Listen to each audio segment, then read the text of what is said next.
Olá, gostaria de cumprimentar todos os senseis, professores e técnicos. O DVD que iremos apresentar é um estudo profundo das origens do judô. Nela, iremos entender a relação histórica com os samurais, com o jiu-jitsu e com o judô. O judô espalhou-se pelo mundo todo, através das competições como os Jogos Olímpicos, Campeonatos Mundiais e outros. E hoje somos uma potência no esporte no Brasil. Por isso, gostaria de lembrar dos nossos atletas olímpicos, que através das suas medalhas viraram ídolos, entusiasmando jovens, crianças e adultos a conhecer o judô, como esporte, educação, disciplina e filosofia de vida. Gostaria de cumprimentar o professor Sadal Flenguleiro, que irá apresentar esse estudo. Espero que vocês gostem. Um forte abraço a todos.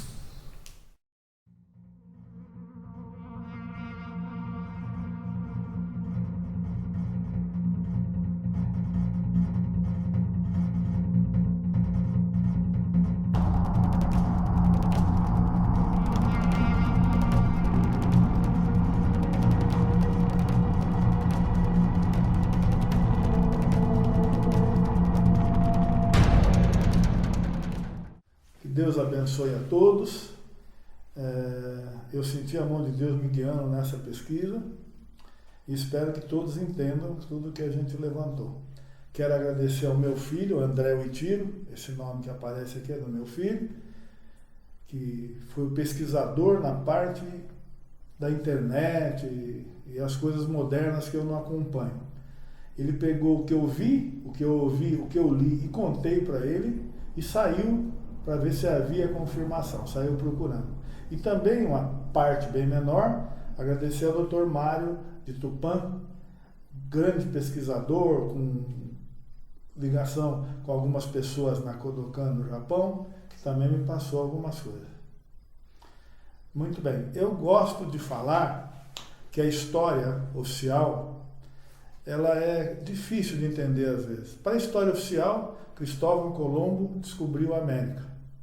Mas a Igreja Católica tem em documentos e provas materiais dizendo o seguinte: os padres desciam de navio pelas costas do Canadá, chegavam aos Estados Unidos e recebiam ofertas e dízimos dos vikings convertidos ao catolicismo. E nos Estados Unidos existem as ruínas construídas pelos vikings. Isso, Cristóvão Colombo ainda não era nascido. Na história do Brasil, nós temos Cabral como o grande descobridor do Brasil.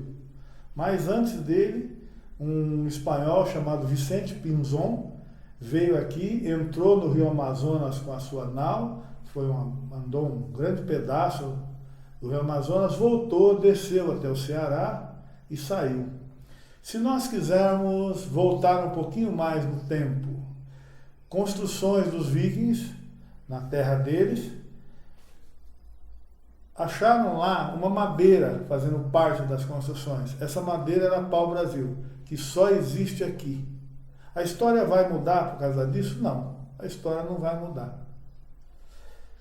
E agora nós vamos começar a falar da nossa pesquisa. Como vocês estão vendo aqui, nesse primeiro slide, quem era o samurai? O samurai, que para nós a imagem dele foi muito denegrida, no que nós recebemos era simplesmente um homem que usava espada e sabia lutar, e sabia usar arco e flecha, e sabia usar lança. Era simplesmente isso. Mas, na cultura do Japão, ele era um homem muito educado. Ele estudava primeiro religião, depois poesia, pintura, estudava aquela escrita das letras, os kanjis, que na realidade são chineses e não japoneses. A escrita do kanji para o japonês, ela é tão importante que existem graduações. O professor Matsuo Ogawa, filho do professor Yuzo Ogawa, ele era considerado 7º grau, Shidan, na escrita. E a mulher do professor Shuhei Okano, 9º grau, também é Shidan na escrita. Ou seja, para a época, o samurai era um homem culto, porque os orientais já sabiam, desde há muito tempo, que um homem que aprende a lutar, usar armas, ele tem que ter valores dentro dele para saber como usar e quando usar, e não simplesmente sair brigando pela rua usando as coisas que ele aprendeu. Agora, no slide aparece esses samurais sentados, cadeira, em pé, né? Do lado aparece uma armadura, como era antigamente. Quando nós vemos essa foto, a gente já sabe que os estrangeiros tinham entrado no Japão. Por que eu falo tinham entrado? Porque o Japão era um país super fechado. Existe um filme histórico onde o ator principal, John Wayne, ele faz o papel do cônsul americano. Nesse filme, os Estados Unidos mandam uma fragata aportar as costas do Japão e dar tiros de canhão no Japão para que o Japão aceitasse o cônsul. Até então não tinha nenhum cônsul. Os únicos estrangeiros que entravam lá, de acordo com o que a gente achou, eram jesuítas portugueses e pouquíssimo de holandeses. Quando o Japão recebe o embaixador americano e começa-se a ter notícia de fora, é o início da Era Meiji, a grande transformação do Japão. E esse período para o samurai foi muito difícil, porque acabavam-se os feudos, os exércitos dos feudos ficavam sem serviço. E foi para eles muito difícil, mesmo sendo cultos, mesmo sendo homens com ética, com os valores morais, muitos ficaram sem emprego e não tinham do que viver. E o Japão, o governo central, queria inovar, criou universidades que não tinham. Até então, os senhores feudais é que mandavam na educação do feudo. Era ensinado o que eles queriam e como eles queriam. A partir daí, passou a ser diferente. Era o governo central que dava a linha, como fazer. E os samurais foram ficando no passado. E o governo fazia questão de não ter contato com eles e eles eram perseguidos.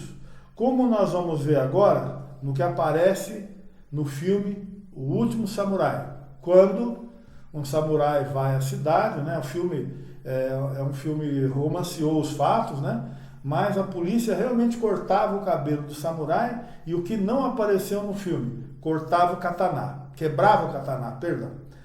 Muito bem, como vocês já viram, isso aí era um romance, né? Aliás, o filme romanceia os fatos. Agora nós vamos ver como era treinado o jiu-jitsu antigamente.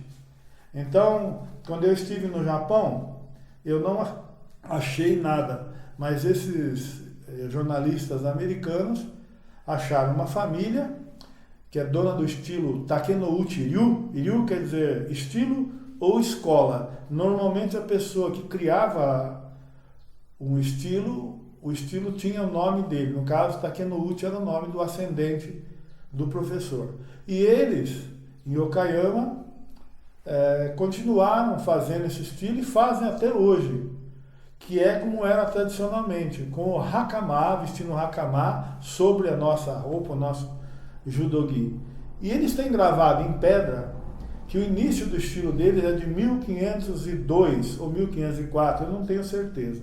E o que a gente lê hoje em dia data o início do jiu-jitsu por aí. Só que documentos recentes achados no Japão, a questão de 10 anos, documentos que datam de 2000 anos atrás, já se usa o nome de jiu-jitsu. Então, como eu disse no começo, a história é controversa.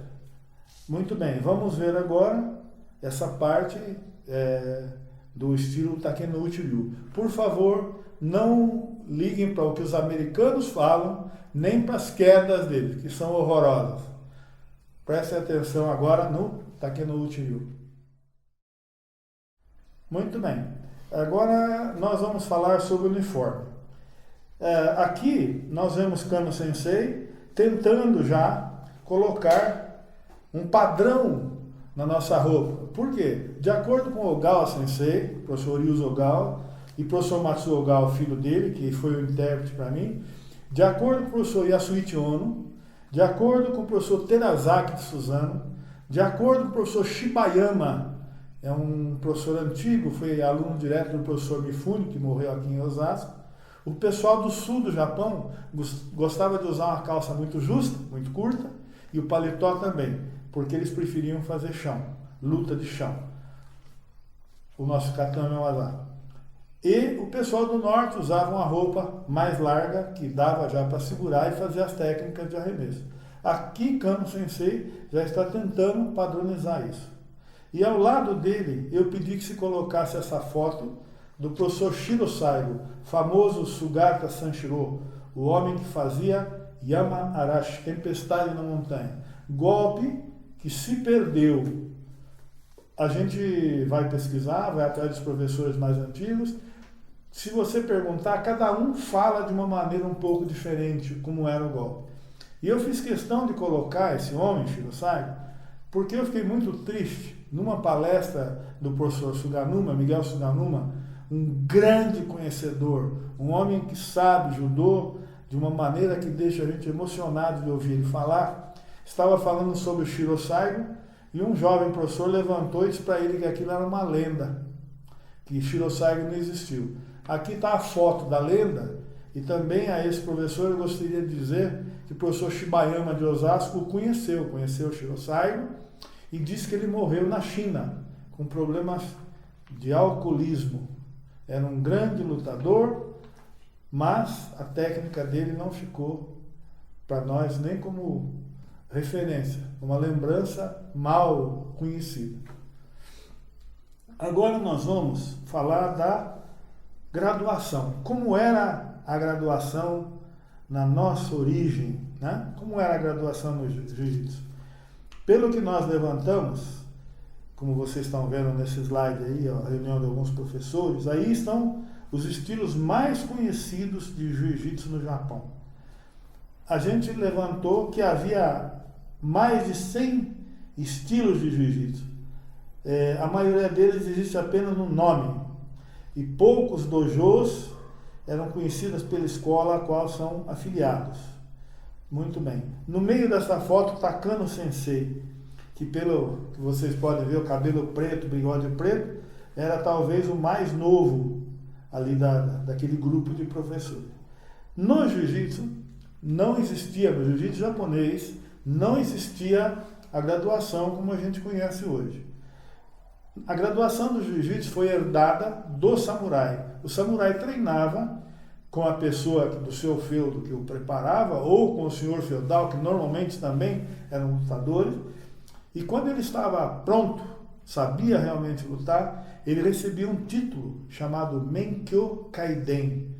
Eu não sei se a tradução é exata, mas poderia se dizer mais ou menos passou por todas as etapas.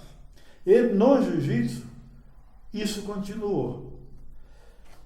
Ogawa Sensei, nosso grande mestre aqui do Brasil, era Menkyo Kaiden do estilo Kashima Shinryu. Não sei se o nome é exatamente isso, que eu não falo bem japonês. Ele tinha esse título no jiu-jitsu. Kano Sensei foi quem criou a faixa preta e depois as outras lutas passaram a usar. Os kills foram criados pelo professor Kawaishi na França. Tudo isso tem registro histórico. O professor Kawaishi percebeu que o ocidental não tinha a mesma paciência que o oriental, porque no Japão ou você era branca ou preta, e o ocidental desanimava. Então ele criou uma forma de estimular, que seria através da graduação. O professor Kawaishi teve grande dificuldade em implementar o pensamento do Japão na França. Quando eu fui ao Japão, eu ainda vi lugares que ou era branca ou preta, e também vi lugares onde tinha graduação. Nesse anterior, aqui tem uma foto com o professor Maeda, no centro de um grupo de professores, e mais aqui embaixo, outra vez o professor Kano, na frente da Kodokan. Muito bem, vamos para o seguinte, como vocês estão vendo, Jigoro Kano. Quem era o professor Kano, né?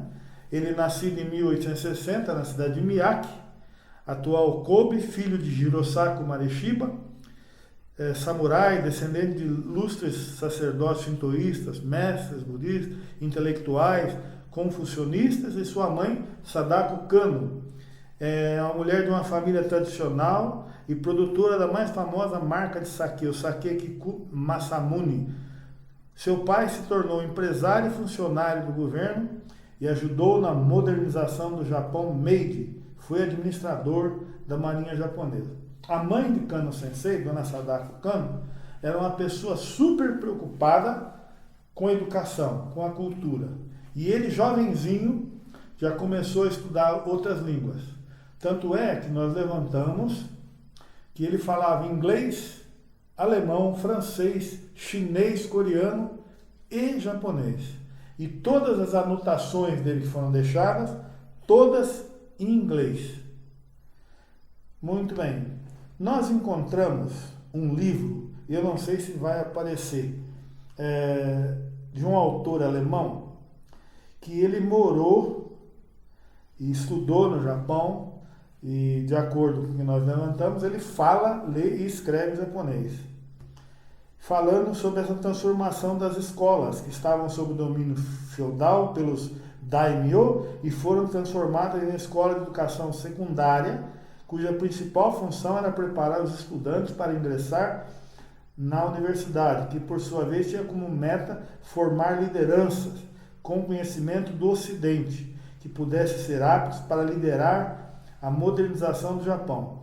Jigoro Kano foi um desses líderes, a primeira turma a fazer faculdade no Japão. Em seguida, como vocês estão vendo, aparece Sensei Kano queria criar o judô. Muito bem. Iniciou o seu estudo de jiu-jitsu aos 17 anos, em 1877, e treinou alguns estilos. Ele começou com Tenjin Shinyo Ryu Jiu-Jitsu, professor Hashinosuke Fukuda. Esse estilo é o estilo que criou o Kime no Kata. Ao contrário do que nós aprendemos, o Kime no Kata não foi criado pelo professor Kano, é oriundo desse estilo. Ele melhorou, sim, um gênio. Tudo que ele pôs a mão, ele melhorou. Mas ele não criou. Depois ele treina o Kitoryu, professor Tsunetoshi. Aqui está escrito Likubo, com L, mas na cultura japonesa não existe L, nem V.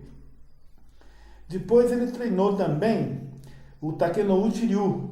Nós achamos isso em registro. E o último diploma dele, como aluno, é o de um estilo chamado Judo Shokushin Ryu. Tenho provas disso? Tenho. A Kodokan lançou um livro em 1982 chamado Judo Hyakunen, 100 anos de Judô. E nesse livro traz o último diploma dele como aluno e traz o nome Judo Shokushin Ryu. E aqui, no começo, vocês viram Kano Sensei queria criar o judô. Ele fala que ele queria criar um estilo, um método, mas para ensinar jiu-jitsu. O que aconteceu então? Nós veremos mais para frente.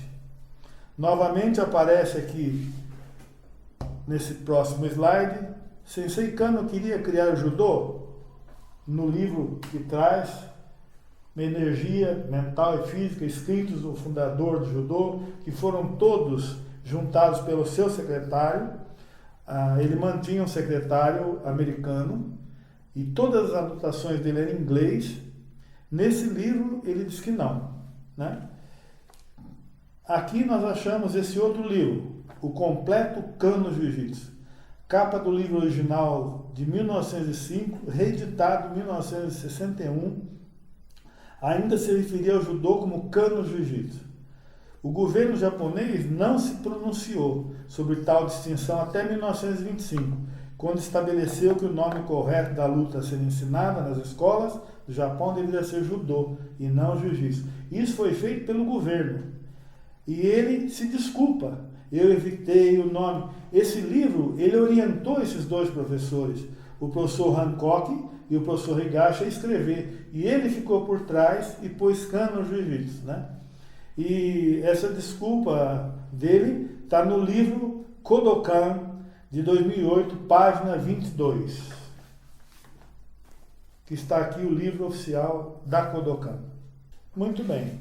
Aqui no próximo slide nós estamos vendo, o professor Kano criou o termo judô. A palavra judô é muito usada hoje em dia, mas quase não era ouvida antes da era Meiji, 1868, 1912. Não que ela nunca tenha sido usada. Em Izumo, havia um estilo de jiu-jitsu chamado Shokushin-ryu, que os praticantes chamavam de Judo Shokushin-ryu. Judo Shokushin-ryu. Com o fim dos feudos, o samurai sem emprego e a pessoa que ensinava a lutar também.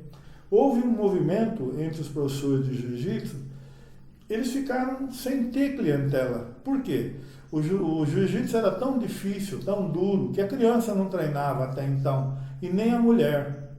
E eles pensaram em ensinar um jiu-jitsu que fosse um caminho suave, ou seja, de uma forma mais branda. A palavra judô não tinha conotação de luta, e sim uma forma mais suave de criar o jiu-jitsu, de continuar o jiu-jitsu. E eles se reuniram, Kano Sensei já no meio, ainda jovenzinho, com 22 anos, e criaram a primeira associação que usava oficialmente o nome de judô. Ao contrário do que todos acham, é Kodokan Judô. Não. O nome original era Nippon Den Kodokan Judo. E isso mostra a real preocupação, porque o jiu-jitsu era cheio de valores, cheio de ensinamentos. Só nesse período que ficou muito difícil para manter esses valores. O pessoal não tinha emprego, não tinha para onde correr. Então muitos se meteram em desafio, se tornaram bandoleiros, mas eles, preocupados com isso, os mestres fundaram a Nippon Den Kodokan Judo. Nippon ou Nihon quer dizer Japão. Den, valores tradicionais. Essa é uma palavra muito difícil no Japão. Kodokan, ko, fraternidade, do, caminho, kan, associação, clube. Judo, associação ou clube que ia manter os valores tradicionais do Japão através de um caminho suave. E Kano Sensei estava nesse grupo que começou a Nippon Den Kodokan.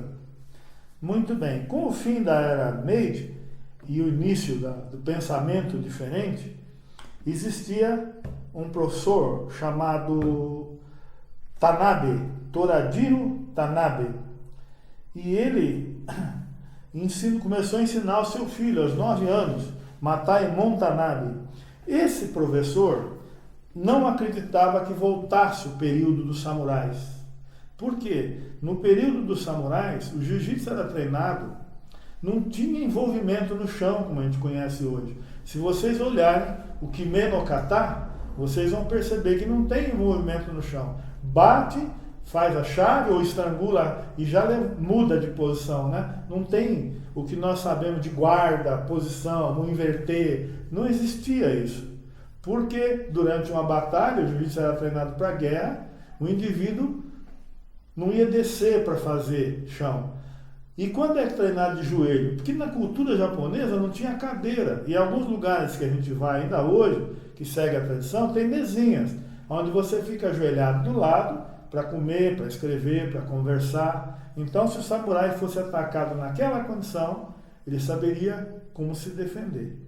Mas esse professor, Torajiro Tanabe, começou a desenvolver a luta de chão. E ele criou o que a gente conhece hoje como Osai Komi Waza. Chamava-se Unagi no Osai Kata. A contenção das enguias, a forma de imobilizar alguém, de imobilizar a enguia.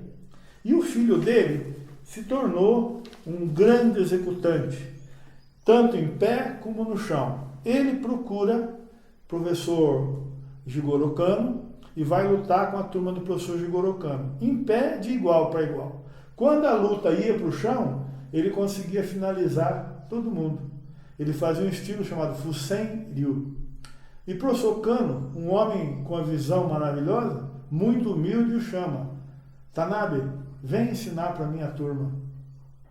E Tanabe aceitou e foi ensinar para a turma dele. De repente, o governo se lembra que não existia mais o samurai, mas a polícia precisava treinar, precisava fazer ataque e defesa, como se defender, como atacar. E, apesar da criação da Nippon Den Kodokan, alguns professores tradicionais de jiu-jitsu não aceitaram. E o professor do professor Ogawa foi um desses. E tinha outros estilos que não aceitaram. O governo cria uma competição para ver qual estilo era o melhor, qual estilo prevalecia. E o estilo que até então se usava Kano Jiu-Jitsu, que já era o Nippon Den Kodokan Judo, prevaleceu. O governo chama o professor Kano e diz para ele, olha, realmente o seu estilo prevaleceu e a sua turma é a turma que vai ensinar a treinar a polícia. Você não fala que quer ensinar um jiu-jitsu que seja um caminho suave? Ponha esse nome então, não use mais jiu-jitsu, use judo, que é um caminho suave. A partir daí, começou-se a usar simplesmente judô e o nome de jiu-jitsu foi sendo deixado de lado. E ele foi ficando, por quê? Os mais velhos foram morrendo, como vocês viram naquela primeira foto. Ele tinha 22 anos na época, ele era um mocinho, inteligentíssimo. Ele criou o Kuzushi Tsukuri Kake, que não tinha nos golpes de jiu-jitsu. Ele melhorou os golpes todos. Ele trouxe o Kataguruma da luta greco-romana para o judô. Isso tem registrado com letra dele, dizendo que encontrava dificuldade com o atleta e não conseguia jogá-lo. E ele foi buscar em outras lutas e achou isso na luta greco-romana. E trouxe, aperfeiçoou o nosso Kataguruma até essa origem. Ele criou, de acordo com os mestres, Haraigoshi. Alguns falam que ele criou o Kigoshi também. Outros não. Outros falam que ele criou só Haraigoshi. E o professor Mifune criou Oguruma.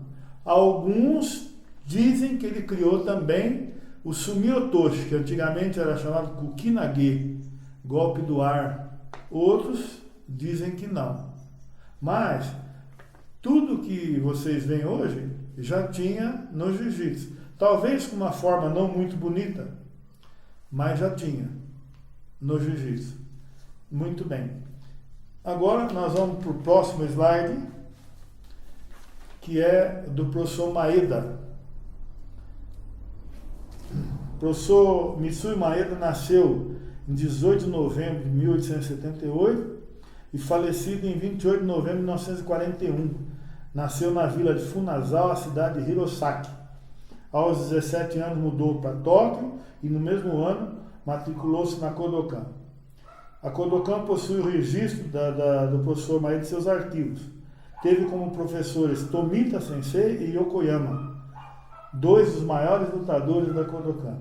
Em 1901 foi promovido a Sandan e já era instrutor de judô ou Kano Jiu-Jitsu nas universidades de Tóquio, Waseda e Gakushuin.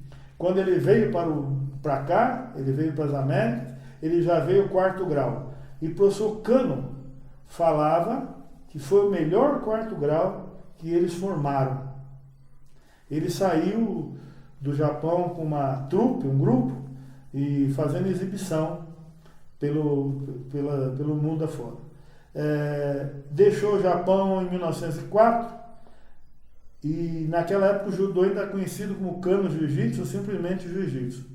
Em 14 de novembro de 1914 ele desembarcou em Porto Alegre. Essa data foi apontada graças à cópia do passaporte do professor Maeda, que está em poder do Sr. Gota Tsutsumi, presidente da Associação Para-Amazônica Nipako de Belém. Em 1929, a Kodokan promoveu a 6º grau. E em 27 de novembro de 1941, a Kodokan promoveu a Shichidan, 7º grau. Mas ele faleceu um dia depois da promoção. Ele não chegou, acho que nem a saber que ele tinha sido promovido. Eu não me lembro bem a data, mas o professor Maeda foi o mediador de trazer japoneses para o Pará, e eles criaram uma cidade chamada Tomé-Açu, que existe até hoje. E essa cidade, a dedicação deles era a plantação de pimenta. Eles vendiam no mercado interno e também exportavam. Essa cidade existe. E esse documento está em posse do passaporte dele, do senhor Gota Tsutsumi, que eu espero que esteja vivo. Existe uma lenda dizendo que o professor Maeda foi expulso do Japão. Isso não é verdade. Ele era um aluno muito querido do professor Kano, e no Japão, onde ele nasceu, na vila Funazawa, cidade de Hirosaki, existe um memorial, como vocês estão vendo aqui, em homenagem ao professor Maeda. A foto não ficou boa, porque pegou a pior parte do memorial, não pegou a parte da frente, que é um prédio até bonito. E aí vocês estão vendo o professor Mitsuo Maeda, que foi professor do senhor Carlos Grace. Muito bem. O professor, eu tenho isso em entrevista, o professor Hélio Grace disse que não gostou do treinamento que me ensinaram, que era judô, e disse que não treinou com ele. Isso tem uma entrevista do professor Hélio, que aliás, o professor Hélio e o professor Carlos são dois grandes mestres, os quais a gente deve respeitar muito por terem preservado tantas coisas. Agora, o próximo slide, como vocês estão vendo, fala sobre o professor Ogawa, Ryuzo Ogawa. O professor Ryuzo Ogawa que me despertou uma curiosidade muito grande, porque uma vez ele falava só em japonês, ele fez um comentário, eu entendi uma parte, fui perguntar para o professor Matsuo Ogawa, filho dele, que foi meu professor. Ele parece que está criticando o professor Kano. Está sim, Sadão, porque ele fala que ele ficou como grande criador, mas que já existia gente fazendo esse movimento da criação de um estilo chamado Judo, né? Um estilo de jiu-jitsu. E com a publicação do livro Judo Hyakunen, a gente confirmou que realmente já existia um grupo, e ele fazendo parte do grupo. Ele se tornou o grande líder, todos foram morrendo, e ele, um homem muito inteligente e muito humilde, que ia convidando todos os professores de jiu-jitsu para fazer parte do grupo. Nós temos prova disso? Temos. O professor Ishin, que está aqui no Brasil, conta que o pai dele contou para ele que o professor Kano foi na academia do avô dele, no fundo da casa, e convidou ele para fazer parte e reconheceu ele como Rokudan, 6º grau. Palavras do professor Ishin. O professor Ryuzo Ogawa, nascido na cidade de Fukushima, em 1883, 23 anos mais novo que o professor Kano, começou a treinar jiu-jitsu com o mestre Tokoro Toyotara, que ensinava o estilo Kashima Shinryu. Ele chegou ao Brasil em 34, com 51 anos de idade. Em 36 fundou a Budokan, que depois, Jiu-Jitsu Budokan, que depois passou a ser Judô e Jiu-Jitsu Budokan. Esse homem, quando morreu, a palavra mestre ficou com um buraco. Ele era uma pessoa diferenciada, um líder. Os alunos criados por ele são uma marca no judô brasileiro. Kurato Sensei, Suga Sensei, Shinohara Sensei, Yamamoto Sensei, Yamazaki Sensei, Nakano, e ainda tem alguns aqui, o professor Shira, aqui de Santo André, e tem alguns outros, o professor Nitsuma, todos eles vêm de origem da Budokan. Os exames para promoção eram feitos na Rombo Budokan, Rombo é matriz, e ela ficava na rua Tomás de Lima 424, onde eu tive a honra de treinar e ficar amigo dos netos deles, aos quais eu devo muito.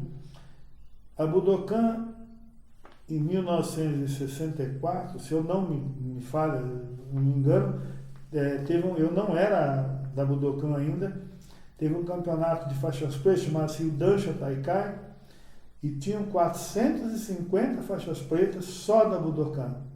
E, se eu não me engano, foi no Pacaembu, e foi uma coisa maravilhosa. Ou alunos dele, ou alunos de alunos dele. Aqui, agora em seguida, nós vemos esse slide de um campeonato da Budokan em São Paulo, com diversos participantes. E torna a dizer, nós perdemos um grande mestre com a morte do professor Ryuzo Ogawa. Aqui, no próximo, Kodokan é o nome original, como já falei para vocês, não. É Nippon Den Kodokan Judo. Começou nesse templo, que tinham 12 tatames, depois tornou-se um monstro, né? Kodokan hoje é uma maravilha. No seguinte slide, o que o professor Kano disse ao assistir à primeira competição de judô. Muita gente não entende o que ele disse, porque ele disse, não entenderam o que eu queria. O que ele quis dizer é o seguinte, ele percebeu a supervalorização do resultado em detrimento do esforço da pessoa. Que todo esforço tem que ser aplaudido, tem que ser reverenciado, não simplesmente o ganhar. Ele sentiu isso.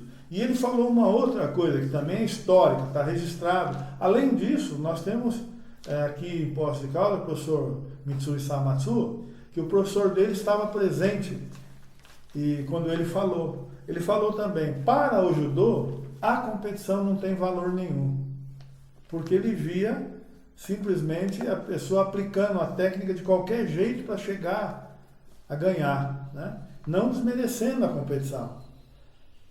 E aqui tem dois pensamentos que são atribuídos a ele. O judô deve existir para o homem e não o homem para o judô. O bem-estar do praticante está acima do judô e o judô está acima das regras da competição. Vamos para o próximo slide. Opinião do professor Kano sobre o judô integrar os Jogos Olímpicos. Em entrevista de 1920 para o Toharei Oshiai, extraído do livro Memórias de Kano, de Jigoro Kano, de Brian Watson, professor da sua opinião, né? Ele fala que ele acha que o judô está muito acima simplesmente da competição, né? Eu não tenho objeção, mas não me sinto inclinado a tomar nenhuma iniciativa, por um único motivo. O judô, na realidade, não é um mero esporte ou jogo. Eu considero um princípio de vida, arte e ciência. Nós veremos essas palavras no próximo slide, opinião do professor Kano sobre o judô integrar os Jogos Olímpicos. Tem dois slides. Um, ele com o professor Mifune, fazendo postura, comendo kata, né, segurando, e outra, o grupo da Kodokan treinando, como vocês podem ver agora, cheio de gente treinando na Kodokan, né? Vamos para o próximo slide. A perda de valores, né? Eu preciso falar sobre a perda de valores para vocês, mas antes aqui tem esse kanji, essa letra chinesa que os japoneses usam. No Japão, para você ler um jornal, você tem que estar no mínimo no segundo colegial. Um menino do ginásio não consegue ler o jornal por causa dos kanjis. Tem que saber, acho que mais de 750 kanjis para poder ler um jornal. Então, quando tem um kanji, normalmente do lado vem escrito em hiragana como se pronuncia aquele kanji, como se fala aquele kanji. E muita gente diz, é ju, é jiu. A nossa dificuldade é que a pronúncia deles é diferente. Muitas vezes a gente não consegue falar. Se você conversar com um japonês, vindo de lá ou lá, ele não fala nem ju, nem jiu. Ele fala ju. E você fica... Então, eu não sou um estudioso da língua, né? Mas eu sei o que está escrito. Como vocês veem aqui, tem o kanji, e depois aqui vem hiragana. Esse primeira letra grande é um shi. Quando põe aqueles dois pontinhos, em japonês chama ten, fica ji. Aí a segunda letra abaixo, menor, que é para influenciar na pronúncia, é um yu. E embaixo dela, a última letra é u. Então ali, se você for ler parceladamente, Ju. É assim que eles pronunciam. E tem muitas coisas que para nós são difíceis. Como eu disse, eles não têm V, eles não têm L. Letras são só as vogais, as outras todas são sílabas, né? E é difícil às vezes falar e pronunciar. Muitos companheiros não aprenderam, ninguém os corrigiu, né? Agora nós vamos fazer o tradicional lei. Não existe isso, nem lei nem rei. É rei, erandori. Mas não são todos que são obrigados a saber, né? Tem que estudar, tem que buscar, ou alguém tem que ensinar. Gostaria de dizer para vocês o que Kano Sensei falava sobre a faixa Kodansha. Ele dizia que era uma provação, era um tormento. O branco da faixa era a volta a ser iniciante, neófito. Você tinha que olhar para o branco e lembrar que você tinha que estudar mais. E o vermelho, o caminho, a evolução final, o grande objetivo. E ele dizia que se você entendeu todos os ensinamentos que você ouviu, ao chegar à faixa vermelha, você ia chegar a um grau de evolução, o maior grau que alguém pode chegar aqui. As coisas que nós não recebemos, infelizmente, Jundo Seisho, isso é uma pilastra dele, e queria dizer, viver de forma reta, forma digna, participar dignamente em tudo. Sojo, ajudar, ainda que com sacrifício. Essas coisas não nos foram passadas. Quando eu falo algumas coisas, às vezes as pessoas não me entendem. Eu tenho um nome japonês, me orgulho disso, não mereço desse nome, mas o meu pai fez assim. E os meus 4 filhos têm nome japonês. Sumire, André Uichiro, que é o nome do Makakeba, Uichiro, Linda Naomi, que é o nome da esposa do Makakeba, e a última, minha filha, chama Denise Harumi. Devo tudo a eles, a minha educação, perdi meu pai muito cedo, fiquei sem referência. Mas o que eu vou falar agora é uma constatação, não uma crítica. Os japoneses antigos, ninguém veio para o Brasil para ficar. Todos vieram para ficar ricos e voltar para o Japão. Então eles não tinham preocupação em passar a cultura deles para nós, nem absorver a nossa, e nem queriam se misturar. Esse é o primeiro fato. O segundo, o ensinamento deles, do Judô, eles querem que seja por osmose. Você está do lado, você vai aprendendo. O ocidental não consegue aprender assim. Você tem que guiar, mostrar, explicar, colocar ele na posição. Então, muitas coisas práticas e teóricas nós não recebemos. E outra, quando acontece o que aconteceu aqui, um grande grupo de outro país veio para cá, como vieram os italianos, os alemães, os espanhóis e os japoneses, não vem médico, advogado, engenheiro, vem a classe trabalhadora, os que têm menos cultura, o que fica mais difícil ainda de absorverem ou de passarem alguma coisa.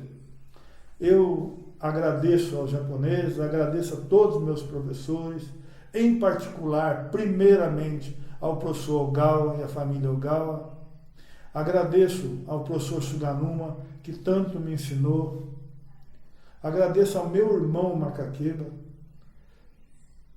que sempre foi um exemplo para mim. Mas, ao maior de todos, agradeço a Deus. Kano Sensei tinha um apelido na Europa, o pai da educação integral, porque ele se preocupava com todo do ser humano, não simplesmente uma parte. E eu vou fazer isso agora também. Orientem seus filhos, orientem seus alunos, orientem os jovens para buscar uma religião, estudar e treinar Judô, para que sejam pessoas melhores. Muito obrigado.